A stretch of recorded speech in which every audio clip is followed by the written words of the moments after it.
of the Boy King. So there's like weird Stockholm syndrome with the Fitzpatricks. We go back to Henry VIII and even farther because we were the followers of St. Patrick. Like that's what Fitzpatrick means. So it's like kind of bizarre that we're still here. And I personally have a beef with the crown. My family came over here on coffin ships, as they call them during the famine. And the McDonoughs came over before the famine. But regardless, a lot of Irish noble families came over to America because they didn't like the idea of the crown. Even the Fitzpatricks, who like had worked with the crown, i.e., Stockholm syndrome for a while, weren't okay with ultimately still working under this. So when anybody had any money to flee that whole system, they came to America. And of course, that was around the time during the heyday of racism like against Irish people. No Irish need apply. So they had to like my family had to like fight to like go through the merit-based like infantry systems, getting shot at on the front lines as cannon fodder. So my to understand my story and why I'm so like perturbed about a lot of this Epstein stuff, it's we've known as Irish that the royals are pedophiles for a long time, couple hundred years, you know. So when it comes to the current day, I'm from Portland. My family's like from DC, of course. I got into politics at a young age in high school, like 2011 to 2013. Before I got into politics, I went to military school. I was kind of a skater punk and a little bit of a rebel. So I went to military school, got my act together, got polished up, went back to high school, got involved in politics. That's when I met the groomer Sam Adams, the former Portland mayor. That'll come up later. He's an important figure to remember. And ultimately, I met Alyssa Cannon Geyer as a freshman at Portland Community College.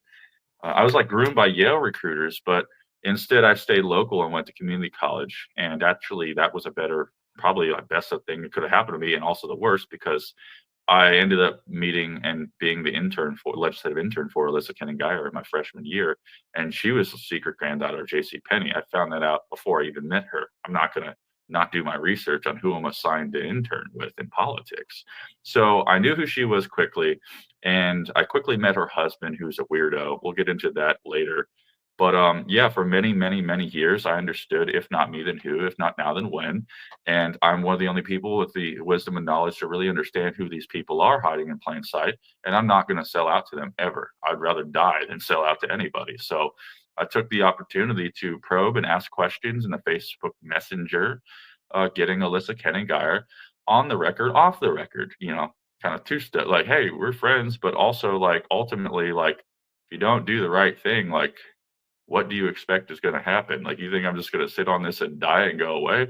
No, I'm the only person in the world that has access to ask you these questions, lady, and you're happy to be one of the most powerful people in the world. So I'm going to get you on the record, off the record. And ultimately, over years, when the Mercy Corps scandal broke, did she really think I was going to sit on that? No, those messages absolve me and make me look like a prophet. So I'm just happy to be alive, and I'm really happy to be here. Sean, you're a great dude. Like, I remember Virginia tagged us in some tweets a long time ago that the Newsweek even wrote some slanderous articles about.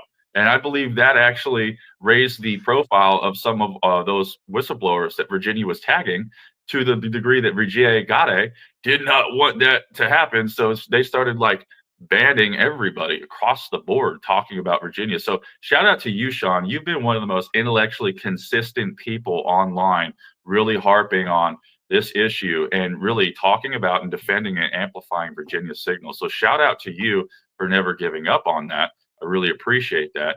But without further ado, I don't want to be long-winded. Let's get into it.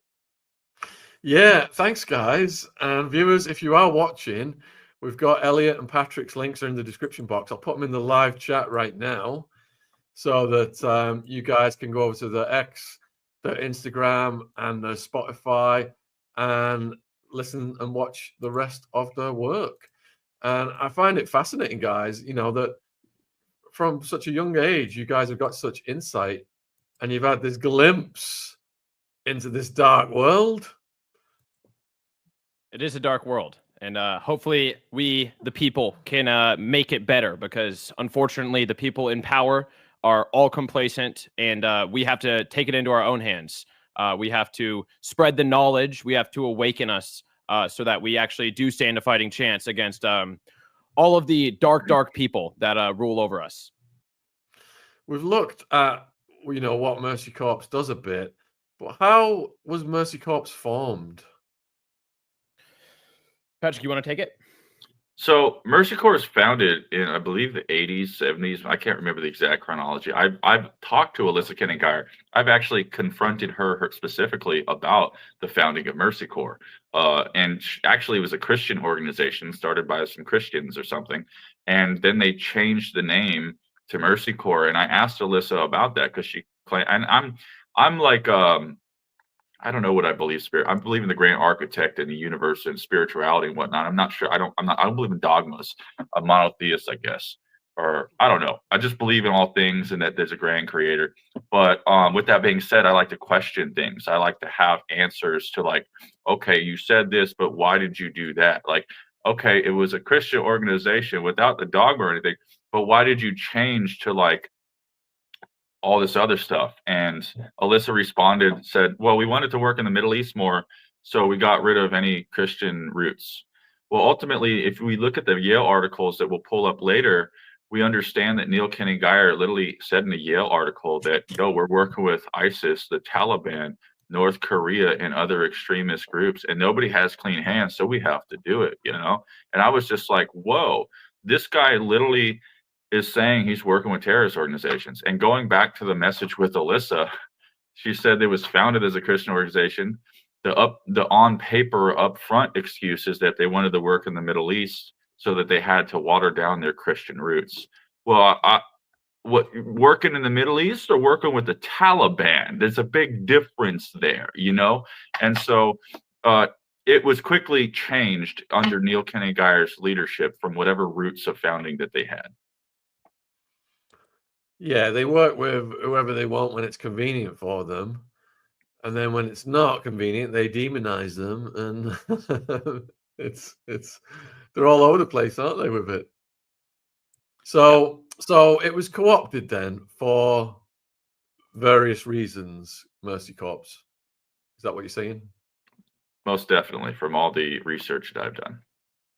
Okay. And how did the difficulties progress from there? Well, they are known to have, and they admit this too. There's videos of Neil talking with Roman Farrow at the State Department under Hillary Clinton, where they admit to having action centers in Benghazi where they are training the influencers, giving them phones, teaching them how to blog. They basically were one of the forefront organizations which kind of organized the Arab Spring, and obviously turned Libya into something that it is much worse than when they first got there. So they're working in the Arab Spring. They admit that, and they are also working in many other countries such as Haiti. And Haiti obviously is one of the they're in a civil war right now, it seems like. But before that, after the earthquake, the Clinton Global Foundation went in there and they ripped off Haiti. And Neil Kenningeyer actually was the person who wrote the plan to build back better in Haiti. And I can send you the photo right now, Sean, of him literally at World Economic Forum Davos. I think it was 2011, with the plan behind him. If you want to see that, I can send it to you. Yeah, so you're going to send that to me by email? I can, yeah. I can also just, I can put it on the screen if you want me to, but it's up to you. Let's send it by email first. Okay, yeah, totally. And just for reference, that photo is from Alyssa Kenningeyer. Like, it's from the horse's mouth. It is the granddaughter J.C. Penney taking the photo inside Davos and posting it to her private Facebook, which only the top people in the world that she's vetted has access to. And I was her protege. So I pulled a lot of that information because it's public. When you put it on Facebook, you're asking to, that's pretty much saying it's in the public domain, even if it's private. Like that's court established. You know, in the courts. So there was so much stuff that she tried to scrub off her Facebook, like the photo of her and Hillary and Bill Clinton, where she was like talking about being affiliated with the Clinton Global Initiative since day one. That photo disappeared after Trump got elected, and that was what made me start looking for all the other information. And when I was looking for that photo specifically, I couldn't find it. That's when I knew she deleted her. She was trying to scrub certain connections to the Clintons because they were afraid what Trump would do to the Clinton Global Initiative, and they were deeply invested. And so I found in that search in 2016 that photo that they didn't scrub, and that's what told me they were dumb, because like that shows her husband writing the plan to rip off Haiti that Dinesh D'Souza would later do And Peter Schweitzer wrote a book on called Clinton Cash, and Dinesh D'Souza and Peter Schweitzer came together to do the documentary Clinton Cash. If you haven't seen it, required reading and watching for this episode. It's homework, history, context of what we're talking about, because they didn't even know who wrote the plan to rip off Haiti. And that was a great movie, great book. But do they know who Neil Kennedy Geyer is? He's the Wizard of Oz behind the curtain. Let's rip his mask off like Scooby-Doo. So I'm looking at the photo now.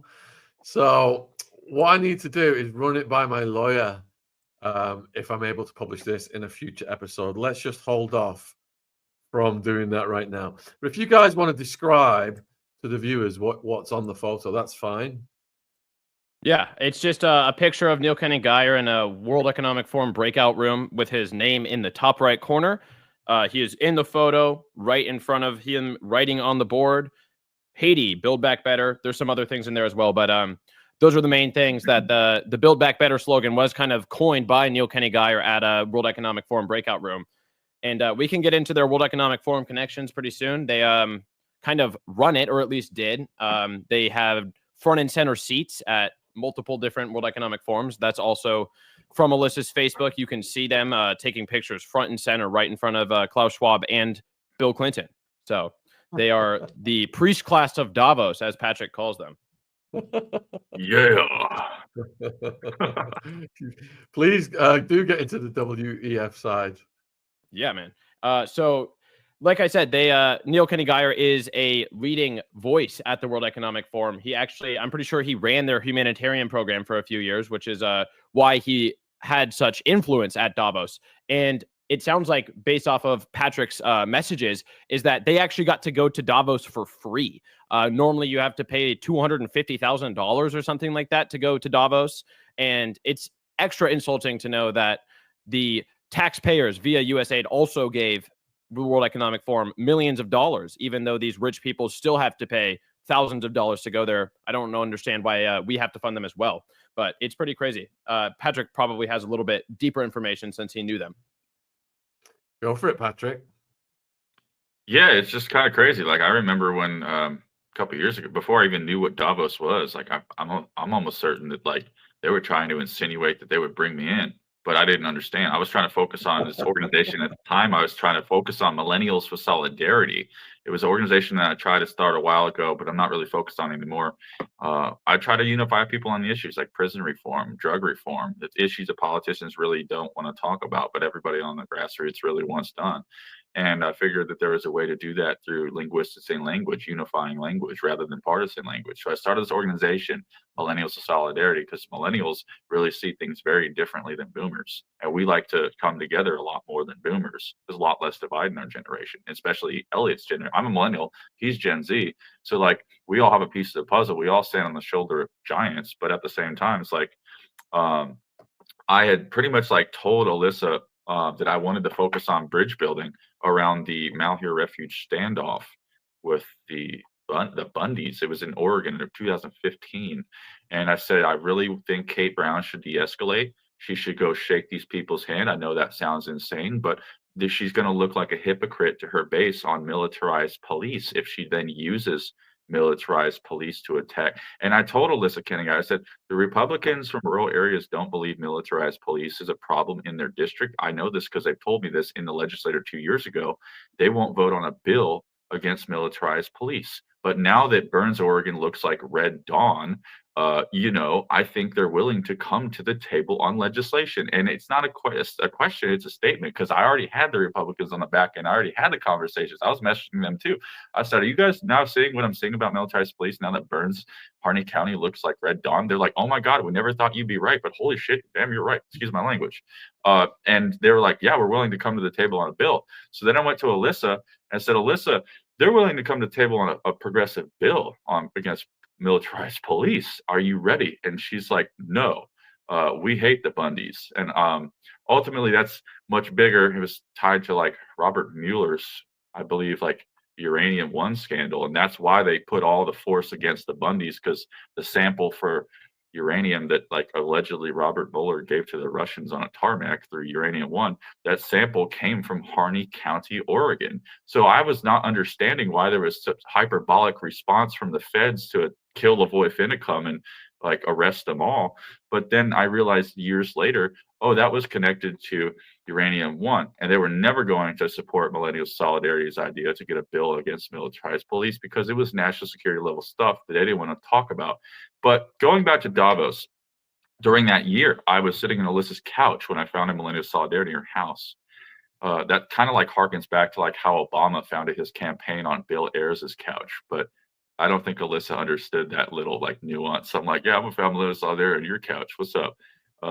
But she like talked about Davos. It's the first time I'd heard about Davos, 2015, and she kind of like was like, yeah, like really like your energy, but really don't like the narrative that you're running with. And she tried to steer me into the Davos narrative, and she insinuated like, yeah, she was like, I met this young guy who's about your age, and he got to go to Davos, and he was on a plane and he was networking with somebody also going to Davos. And during that plane ride conversation, the guy liked his idea so much that he bought the idea off the kid for $24 million before he even got and landed to Davos.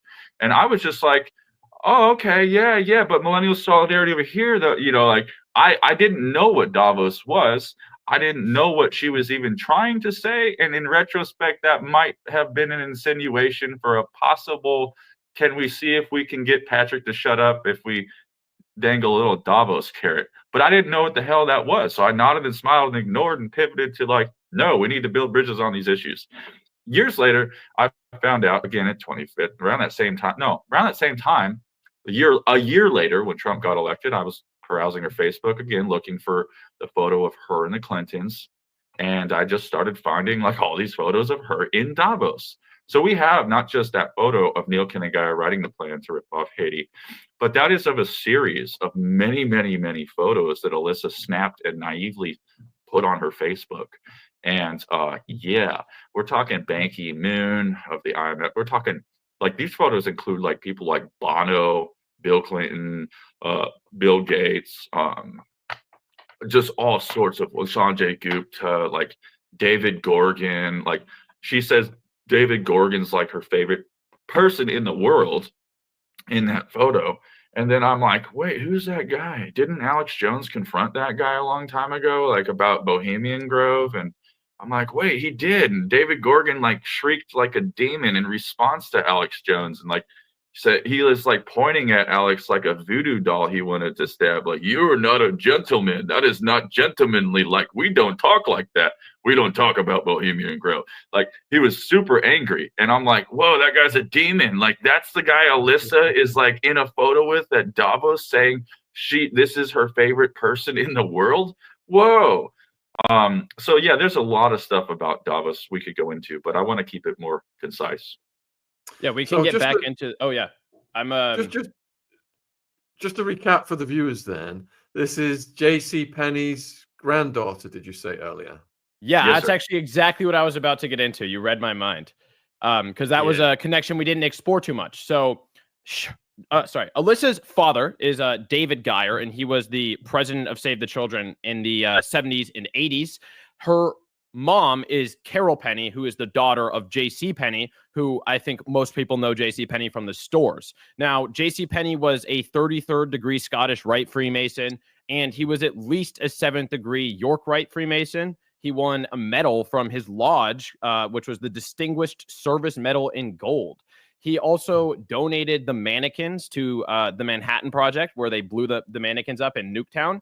And he wrote the eulogy for Thomas Watson's funeral. Now, Thomas Watson is the head and founder of IBM during the Holocaust. I think that most people probably know IBM's role in the Holocaust, making the punch cards. And there's actually photos of Thomas Watson meeting Adolf Hitler. And this guy wrote the eulogy for his funeral. He actually founded an entire organization with Thomas Watson called 40 Plus. Now, this is the part of the story that I can't really find anything about. So if anyone knows anything about 40 Plus, please message me on X about it, because I am trying to find more information on that desperately. So Patrick, you said they were trying to groom you at Yale. They were trying to indoctrinate you into Davos.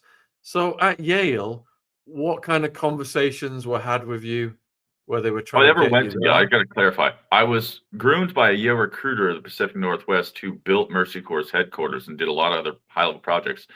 I stayed local and went to Portland Community College rather than actually going to Yale. So I didn't go to Yale. I stayed local, but I was groomed by like literally the top people at Yale who were in Portland. Can you remember specifically what they were saying to you?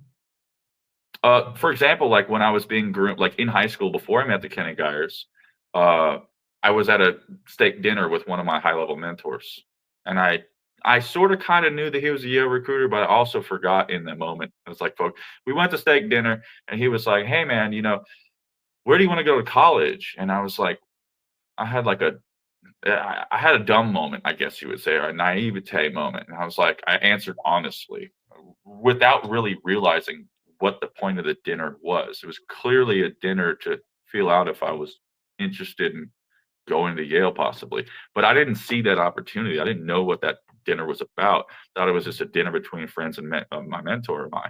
And he asked the question, and I answered honestly, and I said, "Well, I want to go to University New Orleans, Loyola University New Orleans, because there's a professor there named Walter Block, an Austrian economist, libertarian thinker, and he wrote the book Defending the Undefendable, one of the cornerstones of libertarian philosophy. It's a great book, amazing.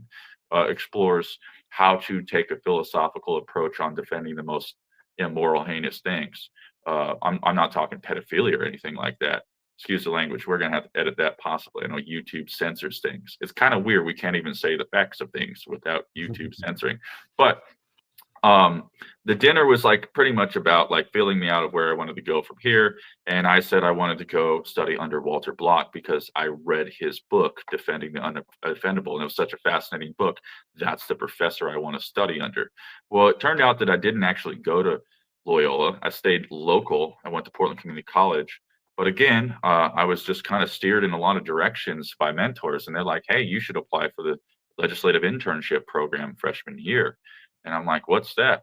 And I didn't really know a lot of local politics. I knew more about the national level. And I was like, didn't even really know what the legislative